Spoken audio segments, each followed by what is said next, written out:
यारो नमस्कार। प्रभु यीशु आप सभी को सलामती दे और आप सब सलामती के साथ जिए, यही हमारी मनोकामना है। लेकिन बारिश के ऊपर बारिश, बहुत कुछ हो रहा है। समझ रहे मेरे भाइयों बहनों, बारिश के ऊपर बारिश बहुत हो रहा है। हमारे फॉलोअर्स, हमारे भाई बहन जो हमारे साथ जुड़े हैं, उनकी खेतियां भी डूब गई है। पहला जो फसल उन्होंने लगाया था, फसल मर चुका है, फसल पीला हो चुका है। पानी खेती के अंदर भरा हुआ है, थोड़ा थोड़ा पानी भरा हुआ है। कुछ खेतियां टूट गई है, मिट्टी बह चुकी है ना। घरे बह चुके हैं, रोडे बह चुके हैं, पुल टूट गए हैं। जगह जगह ऐसा हो रहा है और आखिर ऐसा होगा ही। ये 2025 को भी होगा, 2026 को भी होगा। आगे क्या होगा, आगे और भी हम बताएंगे 2026 आने के बाद। तो आपको हम बताना चाहते हैं, हमारे मित्र जो है कुछ जम्मू कश्मीर से हैं, वहाँ भी बाढ़ आ चुकी है। हमें फोन आया था उसी समय जब बाढ़ आ रही थी, कुछ समय के बाद वीडियो भी आ चुका। तो मैं आपको बताना चाहता हूँ उसके विषय में। पास्टर बजेंद्र सिंह ने भविष्यवाणी कर दी थी 2024 के अंदर ही। बड़ी खुशी की बात है कि वो भविष्यवाणी पूरी हो चुकी। प्रभु से आशीष करें। हाँ, तो भविष्यवाणी अगर किसी के द्वारा पहुंचती है तो विश्वास भी कीजिए और उस हिसाब से जीने के लिए कोशिश करें। ठीक है, उस भविष्यवक्ता के ऊपर आप भरोसा नहीं करते होंगे या फिर उसे आप नहीं मानते होंगे, कोई हरकत नहीं, लेकिन उस भविष्यवाणी को तो मानिए जो हो चुकी है और वो पूरी हो भी गई है। आखिर कोई बात नहीं, प्रभु आप सबको सलामती दें। और जो भी आप लोग दुख में हैं, प्रॉब्लम में हैं, समस्या में हैं, जरूर आप हमारे व्हाट्सएप के ऊपर जरूर मैसेज भेजिए ताकि आपकी हालचाल हम समझ सके और आप सभी के लिए हम कुछ उपाय कर सके। तो ठीक है, हम इतना कहना चाहते हैं, जगह जगह बाढ़ें आ रही हैं। बारिश के समय इधर उधर आप घूमने के लिए ना जाएं, इधर उधर ज़्यादा सफ़र ना करें, इधर उधर कहीं भी जाने की कोशिश ना करें। अपने परिवार बच्चों के साथ खुश रहिए और साथ ही साथ जहाँ कहीं बारिश हो रहा है ज़्यादातर, तो बचकर रहो, अपनी जान को संभालो, अपने आप को संभालो और आगे की ओर बढ़ते चले जाओ। आज की बात है, मैं आपको बताना चाहता हूँ। एक अंकल जी जो था, जो शराबी यानी कि शराब पीकर एक हॉस्पिटल के पास पड़ा हुआ था। मैं जा रहा था अपने काम से मार्केट के अंदर, तब मैंने उस व्यक्ति को देखा और उस व्यक्ति को उठाकर गाड़ी पर जैसे वैसे बिठाया और उसके घर तक मैंने छोड़ा। ठीक है, और प्रभु ने आशीष करे, हो सके आने वाले समय में वो शराब छोड़कर आगे की ओर बढ़े और अपने परिवार के लिए वो इज्जत का कारण बने। तो मेरे भाइयों बहनों, कोई भी बुजुर्ग आपके घर में है, उसे सम्मान करो, उसे सही मार्गदर्शन में लाइए। अगर बुरी आदतों में है तो ज़रूर लाड प्यार से उसके साथ व्यवहार कीजिए। अपने काम काज को आप रखिए, लेकिन सामने वाला व्यक्ति अगर तकलीफ में है तो ज़रूर उसके काम काज को आप मदद कीजिए, उसे सहयोग कीजिए, उसे अपनी मंजिल तक पहुंचाने की कोशिश करें। मैं अपने काम की ओर जा रहा था, मतलब मेरे पर्सनल काम के लिए मैं मार्केट में जा रहा था, लेकिन उस व्यक्ति को मैंने देखा, उसको चलने के लिए ताकत नहीं थी, उसे गाड़ी पर बैठने की भी ताकत नहीं थी। तब मैंने उसको पकड़ा, उठाया, गाड़ी के ऊपर जैसे वैसे बिठाकर घर तक पहुंचाया। मतलब मेरा कहने का मतलब है, कोई भी व्यक्ति कैसा भी हो, लेकिन अपने अंदर वाला सहयोग वाला आत्मा, मददगार वाला, सपोर्ट वाला आत्मा होना चाहिए। चाहे वो मसीह समाज का हो, चाहे कोई भी समाज का हो, लेकिन वो अगर तकलीफ में है, वो आगे सक्सेसफुल नहीं हो रहा है, तो उसे ज़रूर सक्सेसफुल होने के लिए मदद करें, सहायता करें, सहयोग करें और आगे की ओर बढ़ते चले जाए। Praise Lord. क्योंकि हमें प्रभु के वचन में आगे की ओर बढ़ते चले जाना चाहिए। और आप सहयोग के लायक व्यक्ति है, आप हिम्मतवादी और सच्चे और ईमानदार सेवक हैं, तो ज़रूर सेवा का भावना रखिए। बड़ा बनने की कोशिश ना करें।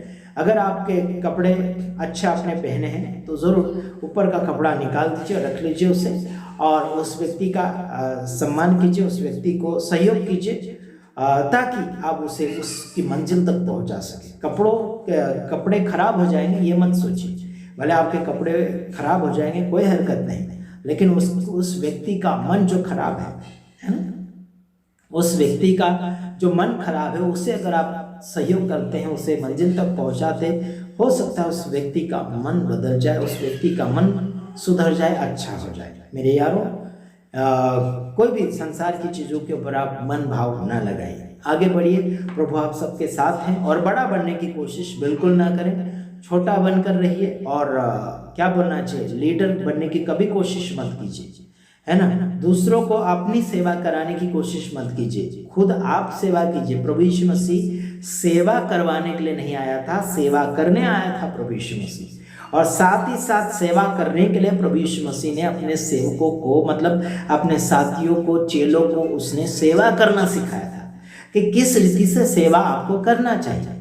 प्रभु यीशु मसीह स्वर्ग जाने से पहले यह भी कहता है कि तुम पृथ्वी के छोर तक जाओ, और ये भी कहा उसने कि सब जाति के लोगों को मेरे शिष्य तैयार करो। ठीक है, मतलब प्रभु यीशु मसीह के शिष्य तैयार करना, प्रभु यीशु मसीह के चेले तैयार करना है, ताकि हम अपने सेवा ना करवा सके, बल्कि प्रभु यीशु मसीह की सेवा, जो मतलब सेवा का मतलब जो सेवा प्रभु यीशु मसीह ने चालू करी थी, जो काम प्रभु यीशु मसीह कर रहे थे, वही काम वही सेवा जगत भर में लोग करें। Praise the Lord. आजकल तो सेवक सेविका गुरु लोग अपनी खुद की सेवा करवाते हैं, है ना, दंडवत करवाते हैं, माला डलवाते हैं, फूलहार डलवाते हैं, है ना, आगे आगे रास्ते में फूल डलवाते हैं। स्वागत के विषय में आपने देखा होगा, जगह जगह स्वागत होती है सेवक लोगों की, तो फूलहार डाले जाते हैं, माले डाले जाते हैं, है ना, ऊपर उनके ऊपर फूल डाले जाते हैं, चावल डाले जाते हैं। ऐसे ये लोग जो है खुद की सेवा करवा रहे हैं। ऐसी सेवा जो है बाइबल से ताल्लुक नहीं रखती है मेरे यारों, ऐसी सेवा बाइबल से ताल्लुक नहीं रखती है, बाइबल से संबंधित ये सेवा नहीं है। फूलहार डालना ये भारतीय संस्कृति है, ये भारतीय सम्मान है, लेकिन हमें बाइबल का सम्मान करना है, बाइबल के द्वारा सम्मान करना है। अब फूलहार डालते हैं, फूल उनके ऊपर डालते हैं, ये क्या है यार, फालतू के पैसे बर्बाद क्यों कर रहे हैं। प्रभु से बढ़कर किसी का सम्मान नहीं करना चाहिए। इंसान का सम्मान जितना होना चाहिए उतना ही करना है, सीमा से बाहर नहीं करना है। एक जगह मैं गया, किसी को पुरस्कार दिया, मतलब इनाम दिया, तो वो मेरे पैर छूने लगे। जब मैंने उस पैर छूते हुए से देखा तो मैंने स्वीकारा नहीं, लेकिन कोई हरकत नहीं, अब क्या करें, पैर छूकर चले गए, है ना। देखिए, हमें किसी का दंडवत करना भी नहीं है और किसी को अपना खुद का दंडवत करवाना भी नहीं है। सम्मान करना, प्यार मोहब्बत से गले लगो या फिर हाथ मिलाओ या फिर उसे आशीर्वाद के शब्द दो, आशीष के शब्द बोलो, उनको अच्छे शब्द बोलकर उन्हें प्रोत्साहित कीजिए, हिम्मत दीजिए, प्रभु उन्हें सलामती दे, है ना। यही हम चाहते हैं। हम तो बहुत कुछ मानव समाज के लिए करना चाहते हैं, लेकिन आमदनी नहीं होने के कारण आगे बढ़ नहीं पा रहे हैं। कोई हरकत नहीं, देश विदेश के लोग जो है आमदनी दबा कर रखें, हो सके तो प्रभु उनकी आमदनी को बाहर निकालने के लिए बोले और जहाँ जरूरत है वहाँ पर मदद करवाएं। Praise the Lord, hallelujah. क्योंकि लोगों के अंदर प्रभु से प्यार होगा तो जरूर आमदनी भी निकलेगा, प्यार मोहब्बत भाई भलाई सब कुछ बाहर निकल कर आएगा। लेकिन लोग कंजूसी बताते, बहाने बताते हैं, है ना, उम्र की बातें बताएंगे, ये है वो है, आजू बाजू के प्रॉब्लम्स बताएंगे और उस प्रॉब्लम के साथ बैठ जाएंगे और भाग जाएंगे। दोस्ती यारी निभाने की कोशिश नहीं करेंगे, प्रॉब्लम में परेशानी में छिपे हुए को बाहर निकालने के लिए कोशिश नहीं करेंगे, जो कर्जे में तकलीफ में परेशानी में है उसको बाहर निकालने की कोशिश नहीं करेंगे। फिर खुद का कर्जा बताएंगे, खुद का प्रॉब्लम बताएंगे, मेरा ये है वो है, बहुत कुछ बताएंगे। ये प्रभु का काम नहीं है बहानाबाजी करना, जो है सच बताना, झूठ के अलावा, यानी कि झूठ के अलावा कुछ नहीं बोलते आजकल लोग, है ना। झूठ के अलावा कुछ नहीं चाहिए लोग, है ना। सच तो बिल्कुल पसंद नहीं करते हैं, विश्वास तो बिल्कुल पसंद नहीं करते, वचन तो बिल्कुल पसंद नहीं कर रहे आजकल, प्रेम भाव तो बिल्कुल पसंद नहीं कर रहे आजकल।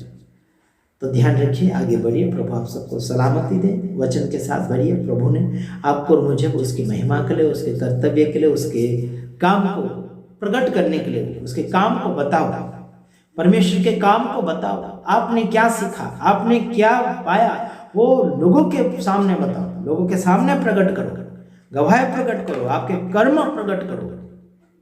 दिखाने वाली सेवा नहीं, बल्कि जो हुआ सो हुआ वो बताओ। ठीक है, छिपाने की जरूरत नहीं है, आगे बढ़ो, प्रभु आप सबके साथ है। गॉड ब्लेस यू, सलामत रहो।